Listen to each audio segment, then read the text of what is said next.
ka naman, oh. Baka siya na pala yung future mo. Ay, taray. Kadalasan nangyayari yan, no? Kapag nakakasabay sa mga biyahe, sa bus stations, sa jeep, pwede din, di ba? O kadalasan, minsan yung nasasakyan mong Grab, yung driver mo doon, ay, kayo pa lang may forever.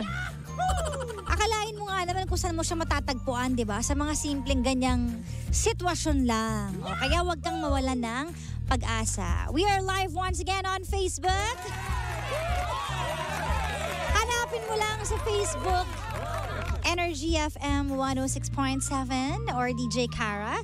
That's DJ Space, K-A-R-A. At kapag nahanap mo na ano ang dapat gawin, please pa-like and share naman po ng live natin. As in, now na. Like, and share. Pa-like and share. Ayan. Pa-like, share. Kung gusto mo ko makita ngayon. At babatiin ko muna, eto, wait lang ha. Babatiin ko ang Our Lady of Fatima University dyan po sa Antipolo Campus. BSBA Marketing Management, ang radio team students. Si Krishna Lumarda, si Rain Abanto, si Ira Perez, si Sean Cortez, si Paul Oldan, si Charles Balagtas, si Jodanel Gonzalez. Ang kanilang professor ay si Miss Catherine Catalan. Ayan. Hello po. At nais ko rin batiin. Teka lang. Asa na siya dito? Ayun. Nais ko rin batiin ang mga nanonood ngayon at nakikinig din si RC and D Benicio. Ayan. Hello po. Sila ang may mga hawak ng mga binibentang mga lupain. Sana mahanapan niyo ako dyan. O, diba? Siyempre, kailangan goal natin yan, di ba? Na magkaroon tayo ng mga properties. Taray, di ba? Kahit walang pera, itinatawid. Kapag may goal ka kasi, di ba? Yun kasi nauunay. Kailangan may goal ka para ma-push yung sarili mo na ito yung next ko o ito naman yung sunod kong gagawin. Pero pag wala kang goal, saan ka nga naman magsisimula? Walang step 1. So, maganda may step 1 din tayo. Di ba? So, ganon. Okay? At eto na nga, Pangga, ang ating story kanina. Si Leo. Nakakalungkot yung story na to kasi si Leo ay meron siyang brother na nag-suffer from depression. At sinisisi ni Leo yung magulang nila kasi kahit doon nung graduation hindi man lang daw nakapunta, mas pinili pa rin daw magtrabaho ng mga magulang nila kaysa pumunta sa graduation. So ngayon, nawala na yung kapatid niya. Parang sobrang galit niya sa mga magulang niya kasi parang feeling niya siguro hindi mangyayari to kung may time kayo sa amin, ganyan, may time kayo sa kapatid ko. So ngayon ang sugat nung pagkawala nung kapatid niya na nag-suicide is sobrang lalim. Hanggang ngayon hirap na hirap siya, which is normal kapag isa sa family member mong nawala, 'di ba? May sugat talaga maiiwan niya na hindi mo ma-explain, na hindi mo rin alam kung paano ka gagalaw, kung paano ka mag-move on. So ayan, you can call us 8721-2429 or 7001-7949 kung meron kayong kwentong ganyan. Yes. Asa mga naghanap ko Tita Cora, andito na po siya. Hinahanap ka nila kahapon. Hindi ko masagot kung nasaan ka. Nasaan ka ba kasi kahapon? Diba? Miss Frenchie. Hello. Frenchie hot dog. Hello. Saan ka ba galing kahapon? Hi everyone. Ay, Ayan. Where have you been? I had my monthly monthly virginity. Charing. I had my monthly check-up with my doctor in the Manila Doctors Hospital, and then after that, I need to attend a event. You're so busy in yesterday. Bridgetown, really? In Pasig, yeah. So, yeah, I prioritize my beauty and my sanity yesterday, and now I'm here. Yeah, thank you so much for coming. Uy, pero alam mo, ang lungkot ng story natin ngayon. Wala akong pake. ay. Umayos ka. Ano bang ano niya? Si Leo kanina. Oh. Kapatid niya kasi nawala. Dalawa silang magkapatid. Oh. Tapos nawala yung kapatid niya kasi nag-suicide. Suicide. Oo, kasi walang time ang mga magulang nila sa kanila lagi. So ngayon, nahirapan siya mag-move on. At alam naman natin, lalo ng pandemic, ikaw ba nakaranas ka ng pandemic ng matinding anxiety, depression, or hindi? Lately lang, may ganun ako. After? Hindi, neto lang. Kasi di ba sobrang busy, ang dami nating ginagawa. Sobrang may papiesta ni Pangga. Siyempre si Bakla kapag nasa trabaho, kita mo naman yung programa namin. Sobrang ingay namin, tawa kami ng tawa, ganyan. Tapos nung pag-alis ng partner ko, lately lang, last week ito nangyari. Pagpasok ko sa loob ng aking kotse, ang tahimik. Yung parang, biglang lumaylay yung energy ko. Tapos, sabi ko, bigla akong umiyak. Sabi ko, talaga? Tapos tinawagan ko agad yung partner ko. Tapos sabi niya sa akin na normal yan. And maraming artista pala ang nakakaranas ng ganito. Kasi nga pag nandun ka sa trabaho, kapag nasa limelight masaya lahat. Masaya. Entertainment. Oo. Kaya pala, may mga ibang artista nung mga dati-dati pa na nangyari sa kanila to, minsan napapaano sila, nagbibisyo sila. Kasi yun yung pinaka-outlet na lang nila para makatakas. Parang ganun. Ako kasi pag nandito ako sa trabaho, gusto kong i-make sure na sobrang taas ng energy ko. Oo. Tapos pag uwi ko, wala akong kausap dahil wala nga si jowa. Nag-iiba. Tapos, kahit gusto niyang kumuha ako ng kasama sa bahay, parang ako yung lumalay, sabi ko ayoko kasi parang ito na lang yung space para maipahinga ko yung utak ko at bibig ko kakadaldal. Tapos yun, nasanay ako sa maingay. Tapos pagpasok ko talaga ng sasakyan, yung hindi mo pa ini-start yung sasakyan. Yun na. So ang tahimik, sabi ko, shucks. Biglang ang lungkot mo. Tapos parang may missing piece. Yung pala, yun na yun. Magkikick in na, konti na lang magkikick in na yung depression. Kaya alam mo, hindi mo talaga masasabi kung ano yung magiging source ng depression mo eh. Yes. Huwag mong mamaliitin, halimbawa, sabihin nila dahil lang sa damit na depressed ka. Halimbawa lang to. Diba, huwag mong mamaliitin kasi hindi mo alam, kanya-kanya ang mga tao kung saan yung nanggagaling hugot nila. Diba, tsaka hindi mo sinasadya yun eh. Mangyayari na lang talaga sa'yo eh. Unexplainable. Yes. Hindi tayo, ganito na lang yan, hindi tayo pare-parehas ng lakas ng bisig kung paano natin buhatin or paano natin i-absorb yung mga dumarating na problema. So hindi natin pwedeng sabihin na, naku, yan lang naman yung pinoproblema mo, bigla ka nalugmok. Hindi po. Hindi tayo pare-parehas ng way kung paano natin harapin ang mga pinagdadaanan natin. Kaya sana po yung mga tao na hanggang ngayon ay hindi pa rin naniniwala sa mga sa salitang depresyon, sana po ay pag-aralan nyo muna kasi may kaukulan pong pag-aaral kung paano nalalaman kung ikaw naman ay depressed. Tapos, sa mga tao naman po na malungkot lang sinasabi na nila na depressed sila, nako, kailangan nyo mag-seek ng professional help. Para nang sa ganun, malaman nyo kung kailangan nyo ng karampatang gamot para dyan sa pinagdadaanan nyo. Oo, pero alam mo yung kapag naisip mo nakitilin yung sarili mong buhay, ibig sabihin nasa peak ka na ng kalungkutan. Andun ka na sa tuktok na hindi mo na alam, you're nowhere to go. Ano bang gagawin ko? Kaya yun na lang yung minsan yung ginagawang solusyon. Ito na lang para mawala na akong maramdaman. Diba? Pero alam mo, ang pinaka-the best na pinaka-the best na gamot mo sa depression is magkaroon ka ng outlet at the same time magdasal ka.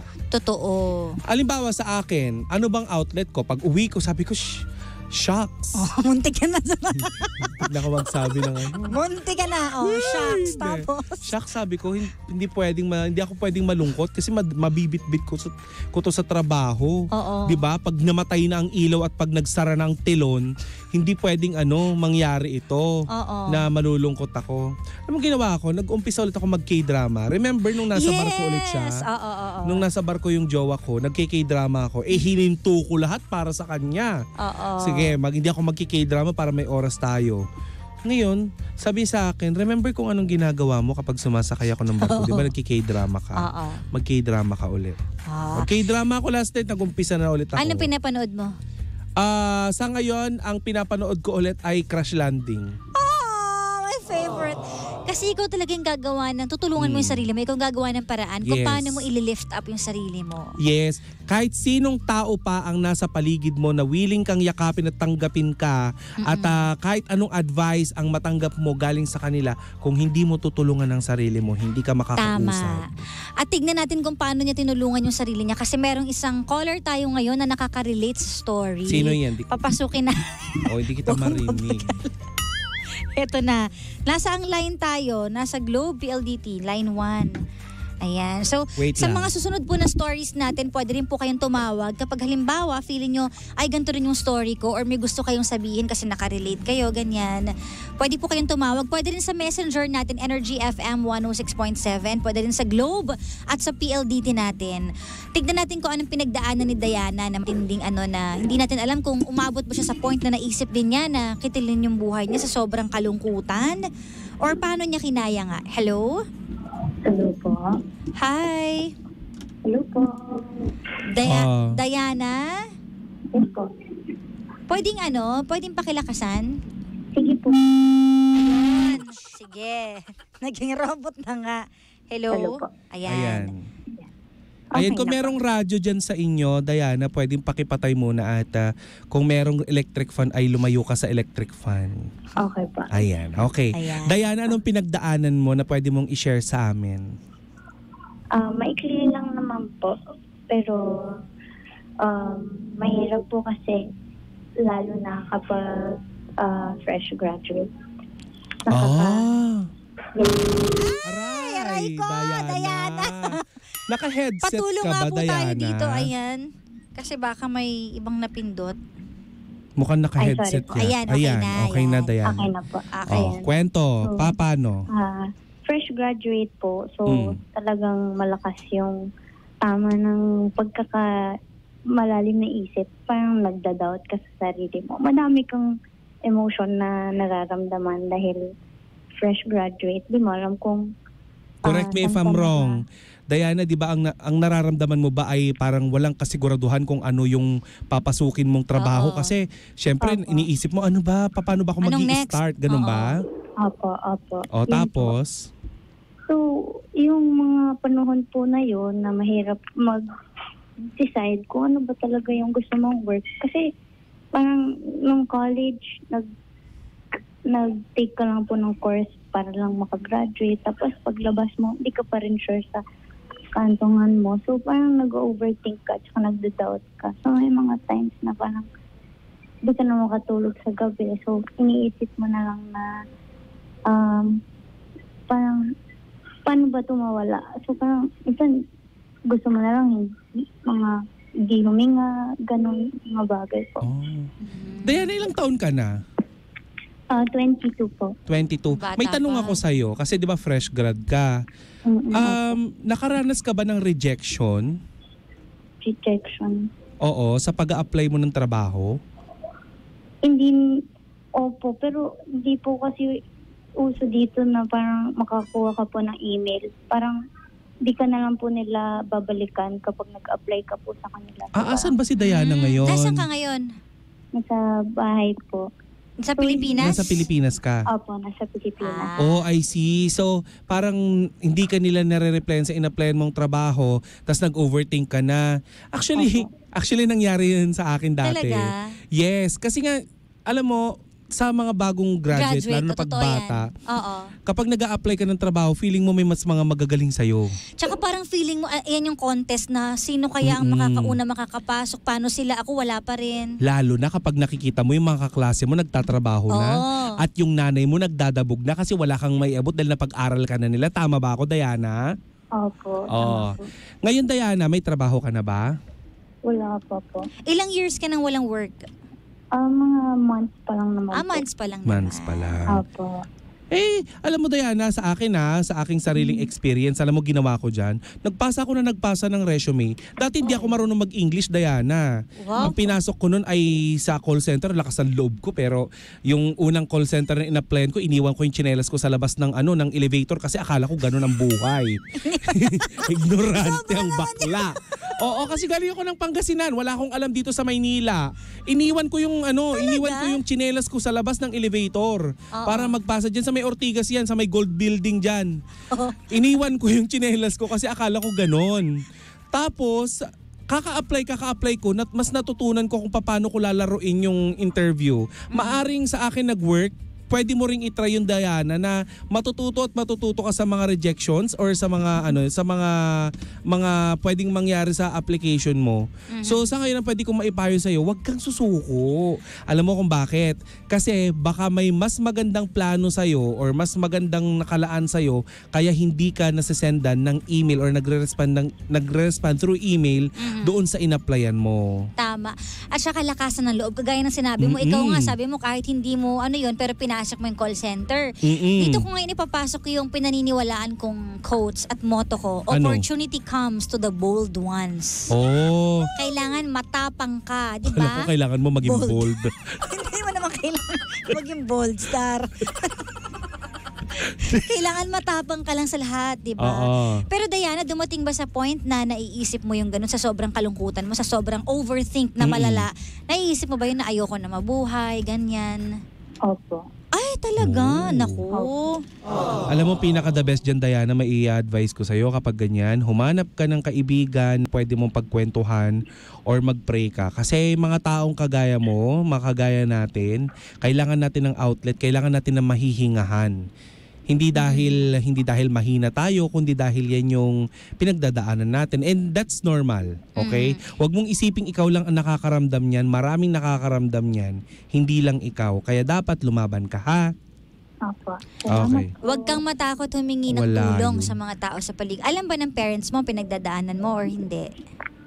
Medyo lang po. Pero wag medyo lang, i-full force mo na. Wag Okay, 'di ba kasi magulang mo sila at the end of the day, pag nagkasakit ka kung ano ang mangyari, sila ang sasama sa iyo. Pamilya mo, kapatid mo, 'di ba? Tapos may ituturo ako sa Diana. Kasi karamihan sa mga ganyan, 'di ba, yung mga nadidepress, sila yung mga taong pinakamahiyain sa lahat. Ang pinaka-the best na gawin mo, kumuha ka ng notebook, isulat mo lahat ng mga Ay, tama yan. mga hinanaing mo, doon mo ilabas lahat. Tapos, pagdating ng araw, kapag nakahanap ka na ng trabaho, sumasahod ka na, nakakapag-abot ka na sa nanay mo, nakakapag-ipon ka na, nakakapag-travel ka na, gamit ang sarili mong pera, basahin mo yan sa pinakaunang country o kaya butik kung saan ka nakabili ng gamit na gusto mo. Tatawanan mo na lang lahat ng mga nangyayari ngayon. Kaya Diana, huwag kang magpakain sa kalungkutan mo, ha? Ay, gusto ko yung kinakain ako. Hoy! Sorry, Diana. Di, totoo, Diana. Kasi kapag nagpakain ka sa kalungkutan mo, anong gagawin mo Ikaw na? bagad na Kara, kinakain ka ng kalungkutan? Minsan, pero hindi ako pumapayag na makain. Uy, si Diana ba? Anong reaction mo pag kinakain ka ng kalungkutan? Parang nalulunod anong ako. tunog mo? Oh! Kinakain na ako ng No. Gagawa ko ng paraan. Alam mo, Diana, importante yun na gagawa ka ng paraan para matulungan ang sarili mo. Okay? Opo. Huwag ka na masadyan, ha? Makakahanap ko rin, months pa lang naman. Oo. Okay lang yan. Tsaka maganda yan, maging open ka sa magulang mo na, Nay, pasensya na medyo, marami ng graduate, kaya minsan hindi ako natatanggap, pero maghahanap ng trabaho. Ganon, ha? Opo. Laban lang, Diana, ha? Opo. Thank you. 22 ka pa lang. Correct. Marami pang pagdadaanan, okay? Okay, thank you so much, Salamat, Diana. Diana. Ayan. Oy, alam mo, totoo yon. Yung, ano nga ba yung sasabihin ko? Kinakain ka ng tapos ang tunog mo, Hindi yun. Yung kanina na na sinasabi mo na isulat mo yung mga nararamdaman mo. Gawain alam mo, mo yan eh. nangyari sa akin yun. Kapag Oo. sobra na akong in pain, yung at the peak, at to the highest level, susulat ako. And then alam mo, nakakagaan pala talaga siya ng pakiramdam. Pag sinusulat ko lahat, minsan 2 paper pa, yellow paper. Pag naisulat ko siya, parang gumagaan yung feelings ko. Tapos after a very long time, pagbabalikan ko, ay grabe pala yung pinagdaanan ko dati. Sa tawa na lang ako. Kasi nalagpasan ko to. Ganon. Ako hindi ganyan. Ay, paano ka mag-cope up? I-video ko yung sarili ko pag umiiyak ako. Tapos pag nakita ko na, kasi yung pangit ko kapag umiiyak, para kung nilamukos na tuhod. Sobra ka naman. Tinitigil ko yung pangit. Oo. Hindi ko bet. Ganon. Oh. Pero mas maganda talaga, lumaban ka sa buhay. Tama. Huwag kang manlaban kasi baka mamaya tukhangin ka naman. Pero nakakalungkot lang, no? Alam mo, totoo yan. Kasi kung iisipin natin na parang, bakit? Yung iba baka sabihin, porket di ka lang naka-apply sa trabaho, gumraduate ka nga eh. Bakit ganun?